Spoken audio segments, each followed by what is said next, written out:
If he wants to start looking so closely to find those who were born here and their parents were undocumented, maybe he ought to first look at Melania.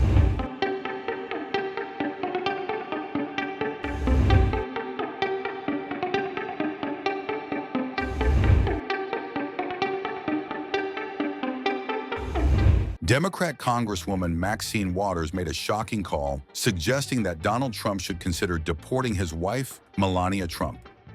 She made the remark while criticizing Trump's mass deportation plan against millions of immigrants. Her remarks came during a protest in Los Angeles on March 22nd, where hundreds rallied against Trump's immigration policies and the DOGE's efforts to dissect the federal government. If he wants to start looking so closely to find those who were born here and their parents were undocumented, maybe he ought to first look at Melania. We don't know whether or not her parents were documented, and maybe we'd better just take a look. Born in Slovenia, Melania moved to the United States to pursue a modeling career and became a U.S. citizen in 2006 after marrying Donald Trump. She later sponsored her parents, Victor and Amalia Knavs, for green cards and eventual citizenship. Victor Knavs has appeared at public events, while Amalia Knavs passed away in 2024. During the presidential campaign, Melania maintained a low profile and skipped several key Trump events, including Super Tuesday. She was also absent from Trump's criminal hush money trial in New York, avoiding public scrutiny. Notably, Trump signed an executive order on his first day back in office to ban birthright citizenship. The order has sparked legal challenges and backlash from immigrant rights groups across the country. Over the past 6 weeks, I have signed nearly 100 executive orders and taken more than 400 executive actions, a record to restore common sense, safety, optimism, and wealth all across our wonderful land. The people elected me to do the job, and I'm doing it.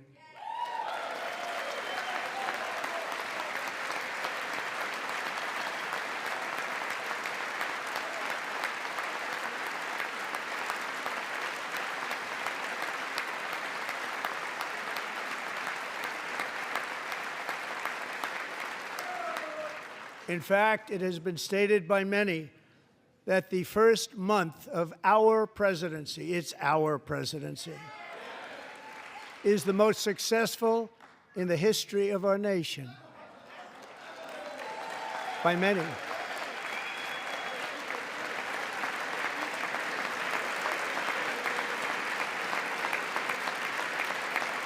And what makes it even more impressive is that, do you know who number 2 is?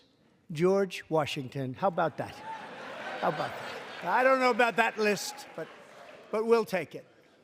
Within hours of taking the oath of office, I declared a national emergency on our southern border, and I deployed the U.S. military and Border Patrol to repel the invasion of our country.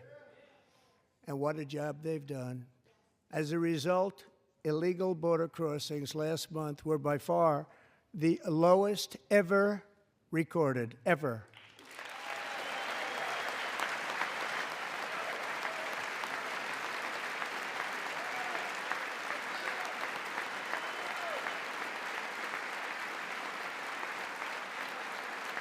They heard my words and they chose not to come. Much easier that way.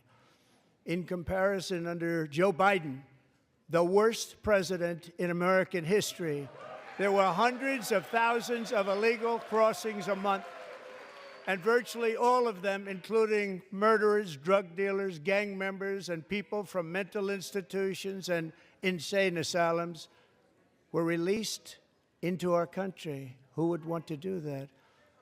This is my 5th such speech to Congress. And once again, I look at the Democrats in front of me, and I realize there is absolutely nothing I can say to make them happy or to make them stand or smile or applaud. Nothing I can do. I could find a cure to the most devastating disease, a disease that would wipe out entire nations, or announce the answers to the greatest economy in history, or the stoppage of crime to the lowest levels ever recorded.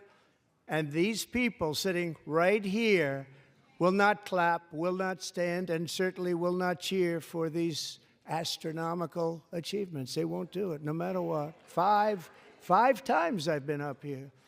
It's very sad, and it just shouldn't be this way.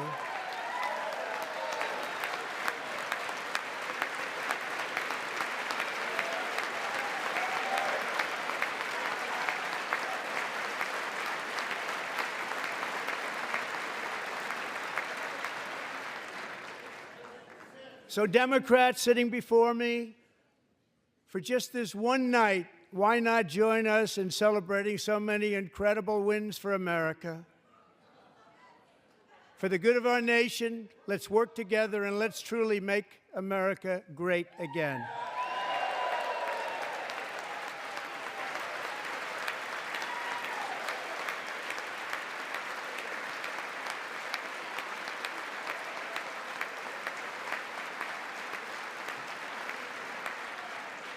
Every day, my administration is fighting to deliver the change America needs to bring a future that America deserves, and we're doing it. This is a time for big dreams and bold action. Upon taking office, I imposed an immediate freeze on all federal hiring, a freeze on all new federal regulations, and a freeze on all foreign aid.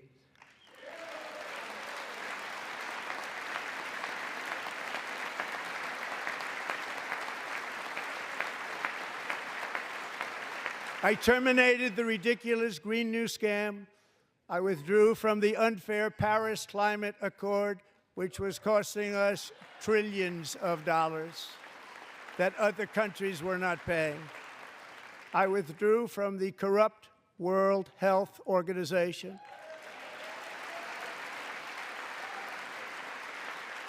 And I also withdrew from the anti-American UN Human Rights Council.